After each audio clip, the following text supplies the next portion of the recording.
Olá, pessoal! Nós vamos conversar hoje com a secretária de Meio Ambiente, Infraestrutura e Logística do Estado de São Paulo, minha xará, Natália Rezende. Oi, querida, tudo bom? Tudo bem? Para mim é um prazer imenso estar aqui, minha xará querida, maravilhosa. É um orgulho imenso de ter trabalhado junto e agradeço o convite.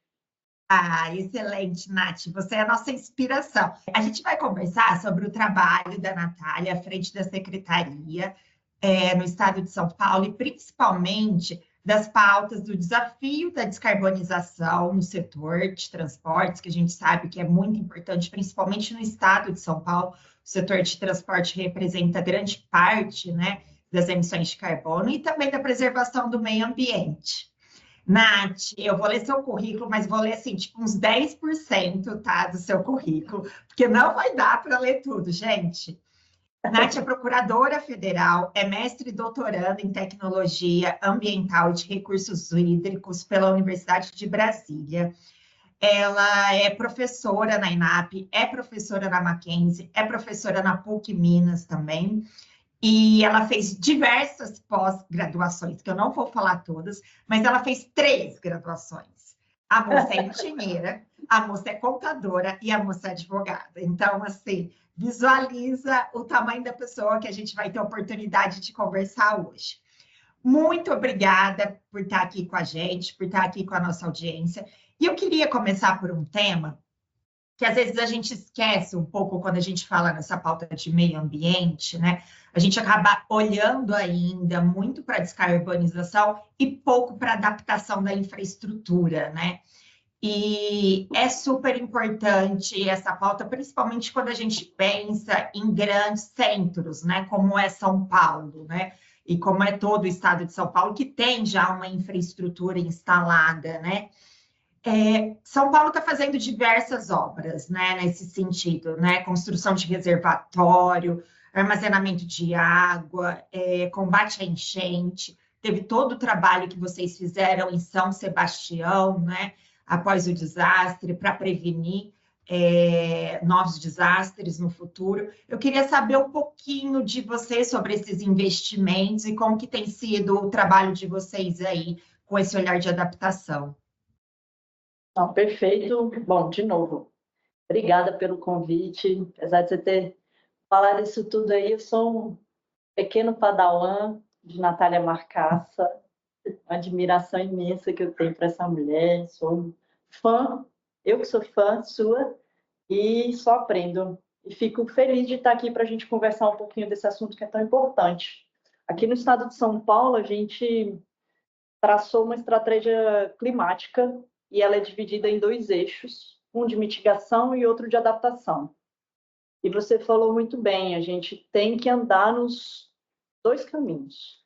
Então, na parte de mitigação, a gente tem o nosso plano de ação climática, e aí, dentro do plano de ação climática, a gente tem lá as vertentes de transportes, que, como você colocou bem, tem um impacto muito grande aqui em São Paulo, mais até do que no Brasil, se a gente olhar os números absolutos.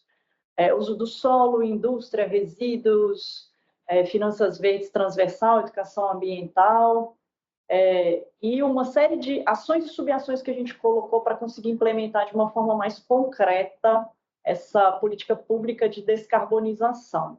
E aí, nessa linha, e ainda dentro da parte de mitigação, no ano passado, antes da gente ir para a COP, a gente lançou o compromisso São Paulo Carbono Zero para estimular empresas aqui do estado de São Paulo a apresentar suas trajetórias aí 2020, 30, 40, 50, que é o horizonte também do nosso plano, para a gente conseguir, seja reconhecer, seja a gente caminhar também na linha de como é que a gente incentiva, estimula mais, tanto na parte de regulação, name and shame, dessa questão de reconhecimento, quanto financeiro também, de finanças verdes. Isso é algo que a gente tem que avançar ainda, que a gente tem perseguido aqui, estudando com a academia, com a sociedade civil, com as associações.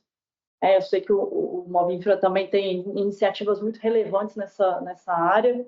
Para a gente é muito importante a gente desenvolver isso. Então, isso, mitigação. E aí, entrando no que você me falou, na pergunta, Em adaptação, a gente está desenvolvendo um plano de adaptação e resiliência climática aqui do estado, junto com a GIZ. Nosso foco é acabar até o fim do ano, e aí a gente colocou algumas vertentes também para ficar mais bem organizado e focado. Então, a gente olha muito a questão de exemplos, saúde única, segurança alimentar, segurança hídrica, biodiversidade, aqui no caso, zona costeira, e a gente colocou a infraestrutura como um eixo estruturante. Por quê? Porque a gente tem que começar a olhar, e a gente tem olhado nos nossos projetos de infra, e aí seja transporte, seja saneamento, como é que a gente consegue efetivamente, concretamente, se adaptar e olhar a resiliência não só no curto prazo, mas no curto, médio e longo prazo. Então, quando teve o desastre de São Sebastião, só citando um exemplo para a gente começar a conversa aqui, a gente teve que agir muito rapidamente para poder ter o ir e vir ali das pessoas, para a gente salvar vidas e garantir a logística. Então, a gente atuamos muito rapidamente junto com o DR para, em 3 dias, já fazer a desobstrução da Rio Santos, ali no quilômetro 74. Parecia até coisa do Japão, né? Nem parecia coisa do Brasil, né? Foi. Os nossos japoneses são melhores, não é isso? E a gente, na Mogi, em 15 dias, a gente conseguiu fazer a liberação parcial. Lá na Rio Santos, em 3, 4 dias, a gente conseguiu também possibilitar essa evacuação das pessoas, em toque-toque também, ali na Rio Santos.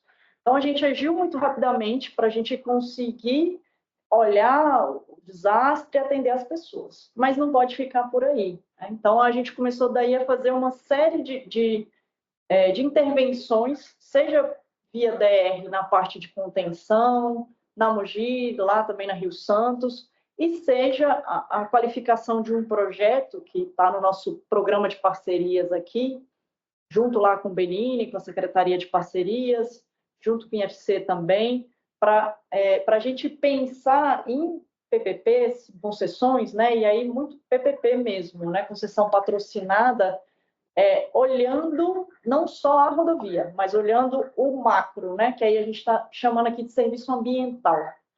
Por quê? Porque é uma região que você tem que olhar, claro, a rodovia, mas você tem que olhar a macrodrenagem. E eu sei que nos nossos projetos a gente já olha imposta, já olha contenção, mas olhar mais. Tanto que a gente está chamando nem de um projeto de rodovia, a gente está chamando de serviços ambientais. É algo simples? Não é. É algo a curto prazo? Não é. Mas a gente precisa caminhar nesse sentido, precisa inovar em PPPs para olhar isso que eu citei e outros exemplos como infraestrutura hídrica, que a gente também está detalhando lá junto com a SPI, e eu posso falar aqui um pouquinho mais também. Se deixar aqui, eu fico falando até amanhã. Não, mas esse ponto que você falou era até a minha segunda pergunta, né? Como que, né, para além do que vocês estão fazendo com dinheiro público, né? O São Paulo tem um programa forte, tradicional, né, de concessões e PPPs, né? A gente, enfim, né, tem esse programa já muito consolidado na área de rodovias, mas agora vocês estão ampliando isso, né? A gente está vendo aí Sabesp vem por aí, nada mais sustentável, né, do que Sabesp nos próximos meses, sei lá, se você quiser dar algum spoiler, a gente também vai gostar.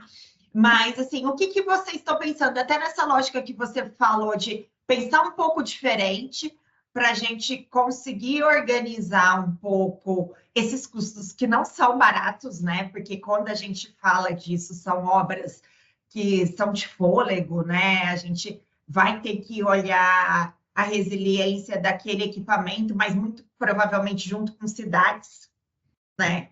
Não vai dar para ser só estanque, né? E como que vocês estão pensando um pouco isso? Isso, então o portfólio aqui do nosso PPI já ultrapassa 200 bi e ele está dividido em várias áreas, né? Eu vou citar alguns exemplos. Primeiro, você comentou bem, Sabesp, e eu vou tentar linkar isso com a questão da adaptação, que você colocou muito bem no início. Muitas vezes as pessoas olham o saneamento e elas não enxergam a externalidade positiva que isso gera. Esse projeto da Sabesp, claro, ele tem um olhar muito para o novo marco, para a regionalização e para incluir pessoas que hoje estão fora da chamada área atendível. Quando você faz isso, você está falando do que muitas vezes se coloca como a tal da justiça climática de uma forma concreta. Então, o que significa isso? Você olhar pessoas vulneráveis, que hoje estão muitas vezes na franja, e colocar para ter saneamento, ter saúde, ter qualidade de vida. Então, alguns exemplos. Quando a gente olha Salesópolis, é uma cidade que está montante, está lá onde nasce o Tietê. O Tietê tem 1.133 quilômetros. Tudo que acontecer lá na montante, ele desce. Guarulhos também, que depois que a Sabesp entrou, melhorou muito, mas ainda tem 20% de tratamento. Segunda maior cidade de São Paulo. Salesópolis, que eu estava falando. Lá a gente tem 4.300 domicílios que estão dentro do contrato. A gente tem 3.800, ou seja, quase metade da cidade que está fora. E aí, esse esgoto ele vai para algum lugar. Por que ele está fora? Porque ele está majoritariamente em áreas rurais. Essas áreas não são, hoje, obrigação do contrato atual. A gente precisa colocar essas pessoas dentro. E quando a gente faz isso, a gente está falando em muitos investimentos. Então, a gente está falando aí de cerca de 68 bilhões de reais até 2029. Se a gente olhar a Sabesp hoje, a gente está falando em praticamente dobrar a quantidade de investimentos que ela faz. E hoje a gente não tem condição de fazer isso sem ter uma explosão tarifária. Então, esse projeto, ele olha muito a questão de trazer mais investimentos e de sim ser mais sustentável. Hoje a gente, com essa lógica da área atendível, a gente gera e não trata cerca de 25 bilhões de litros de esgoto por mês. Então, isso acaba indo para os rios, os córregos, e prejudica a nossa disponibilidade hídrica. Lembrando que região metropolitana de São Paulo, a nossa escassez é maior do que a do Nordeste. A gente está falando aqui de uma disponibilidade de 143 metros cúbicos habitante ano. Isso é 10 vezes menos do que o preconizado pela ONU. Então, a gente precisa, sim, enfrentar esses desafios e é por meio de parcerias como essa que a gente está fazendo, né? No caso específico, um follow-on, uma capitalização para o Estado reduzir sua participação, ter uma melhor regulação e trazer mais investimento para, olhando aí saneamento e saúde, cada R$1 que eu aplico, 5 aqui em saúde, gerar essas externalidades positivas que a gente está falando.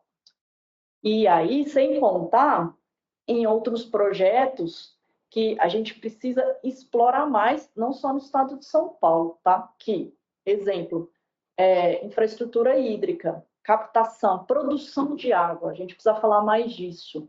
Então, a gente tem um projeto de PPP para poder olhar a questão da operação ali no PCJ. A gente está fazendo 2 barragens lá, Amparo e Pedreira, são 2 barragens importantíssimas para a região do PCJ, 28 cidades, que tem a segunda maior escassez hídrica do estado de São Paulo. A primeira é aqui, a segunda é lá.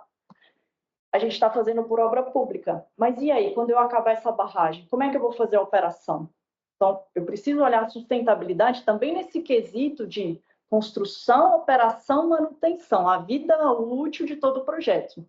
E aí a gente está desenvolvendo e tem um desafio de cobrança, de como é que eu faço em relação à modelagem econômico-financeira, né? Isso tudo a gente está desenvolvendo e é bom a gente trazer para um debate qualificado aqui como esse, para dar luz a esse tipo de PPP, de concessão que a gente precisa avançar, não só aqui no estado de São Paulo. Uhum. Com certeza, a gente tem ainda uma oportunidade de desbravamento, né, nessa área do que é chamado de PPP sociais, né? A gente começou com essas PPPs e concessões na área de infraestrutura mais tradicional, energia, transportes, e agora a gente tem um leque, um aprendizado, né? E aí, assim, a gente já começa aprendendo os 30 anos que a gente errou já, né? Nas infraestruturas tradicionais para já começar essa área que é de sustentável, de saúde, de educação, que é um leque enorme, né? Porque, de toda maneira, é dinheiro público, como que a gente faz para gastar melhor e conseguir atingir realmente mais usuários que hoje estão fora desse serviço, né? Acho que essa é a beleza. E, Nath, para a gente terminar aqui, eu queria te fazer uma pergunta, senão a gente vai ficar falando o dia inteiro, né? Se deixar a gente. Queria te perguntar sobre um programa que eu estava vendo da secretaria e eu achei super legal, que é o programa Município Verde Azul, né? Em que vocês estão fazendo uma premiação e um incentivo, né? Para os municípios comprometidos, né, com esse olhar de desenvolvimento sustentável, né, e alguma gestão ambiental, né, porque às vezes a gente acaba, né, principalmente a gente que está aqui em Brasília, né, olhando o nacional, com todo esse arcabouço que a gente tem, depois a gente chega nos estados, estado de São Paulo, um estado super qualificado. Mas, na prática, a política pública acontece no município, né? É ali que acontece, né? E como que a gente ajuda o município a avançar na execução dessa política pública? Ah, perfeito. É algo que a gente tem focado muito em olhar onde as coisas acontecem. As coisas acontecem no território e acontecem no território do município. Então, se a gente não fizer uma ação conjunta com as prefeituras, com as municipalidades, com os comitês de bacias, no caso da gente olhar os recursos hídricos, a gente não chega no resultado que é, de fato, um resultado mais estruturante. O Município Verde Azul é um programa bem interessante de reconhecimento de municípios que valorizam a sua pauta ambiental. E aí, o que seria essa pauta ambiental, né? A gente estabeleceu 10 diretivas, falando, por exemplo, de educação e conscientização ambiental, a parte de mudanças climáticas, de adaptação, isso que a gente está conversando. A gente fez, recentemente, eu assinei nessa semana, inclusive, uma alteração na resolução desse programa para poder acrescentar elementos para melhorar essas diretivas desse município verde-azul, e aí a gente acrescentou essa parte de mudanças climáticas, de adaptação, de educação e conscientização ambiental, de olhar uma coisa que é muito importante quanto instrumento, que é o zoneamento ecológico econômico. Então, a gente acrescentou esse elemento também, para a gente conseguir trazer os municípios, valorizá-los, reconhecê-los. E a gente viu que isso é uma boa prática bem interessante, porque, de fato, eles se engajam, eles participam. Quando a gente chegou, eles mesmos vieram e falaram assim, olha, vários representantes, precisa melhorar a resolução, precisa melhorar alguns elementos. Olha aí a parte de uma das diretivas, é resíduos sólidos, que aqui a gente vai, inclusive, lançar um programa sobre isso, para regionalizar, para valorizar o resíduo, jogar o rejeito no aterro. Então, eles colocaram isso para a gente fez um aprimoramento, colocamos em consulta pública, eles participaram, e essa resolução é fruto de todo o engajamento que os municípios tiveram para a gente melhorar esse reconhecimento. E aí, o que a gente tem desenvolvido com eles também? Dentro do nosso plano estadual de meio ambiente, um dos objetivos era esse, era fazer essa melhoria no município Verde Azul e fazer a capacitação dos municípios em olhar, quando eles forem fazer os planos diretores, por exemplo, o zoneamento ecológico econômico. Ano passado, a gente já fez em mais de 55. A gente colocou até 2026 uma meta de chegar em mais de 250. Então, claro, a gente quer atingir os 645 municípios do estado de São Paulo, com planejamento, né? E levando para eles observarem dentro das suas competências, olhando lá os riscos, né? Tem muitos municípios que têm áreas de riscos. E aí, como é que eu me preparo para isso? Como é que eu consigo olhar a questão da drenagem? É só um exemplo bem rápido aqui também, no projeto da Sabesp que eu estava falando, a gente já colocou no contrato, nos anexos, a possibilidade de todos os 375 municípios que estão dentro da unidade regional operada pela Sabesp, de ter o seu fundo municipal de saneamento, que tem uma vinculação a determinadas ações, como drenagem, habitação, a parte de preservação de parques, de ter destinado a esse fundo, com esses objetivos específicos, 4% da receita da Sabesp no município. Então, entra essa participação e eles têm que usar para isso. Por quê? Porque quando a gente fala de saneamento básico, a gente precisa olhar não só água e esgoto, drenagem, que é muito municipal, os municípios precisam de ajuda nisso, resíduos também. Além de, quero universalizar, eu preciso me preocupar com habitação. Então, a gente olha a água e esgoto, né? E também dá os instrumentos ou ajuda o município a se preparar com drenagem, com habitação, etc. Então, a gente tem tido essa preocupação em todos os projetos que a gente faz aqui, muito na linha do que você falou, de caminhar de mãos dadas nesse desafio, né, que é a gente se adaptar e que é a gente mitigar também a questão das emergências, mudanças climáticas. Não, excelente. Conhecer um pouquinho mais do que você está fazendo aí. Nath, parabéns pelo seu trabalho, assim, obrigada. Eu sou paulista, então, assim, obrigada por estar aí em São Paulo, ajudando o Estado. A gente sabe da sua competência. E bate-papo de hoje, vocês que acompanham aqui a audiência do Move Infra, por favor, compartilhem os nossos vídeos e prestem atenção que a gente tem sempre conteúdo de qualidade. Nath, muito obrigada, foi um prazer. É isso, eu que agradeço, seja por hoje e por toda a competência que você carrega ao longo desses anos e que faz com que a gente se admire e tenha também exemplos como o seu para poder fazer um trabalho, tentar fazer um pouquinho do trabalho aqui, no caso do Estado de São Paulo, que eu também fico muito feliz de estar e tentar melhorar nossas políticas públicas paulistas. Obrigada. Sempre à disposição. Obrigada. Tchau, tchau.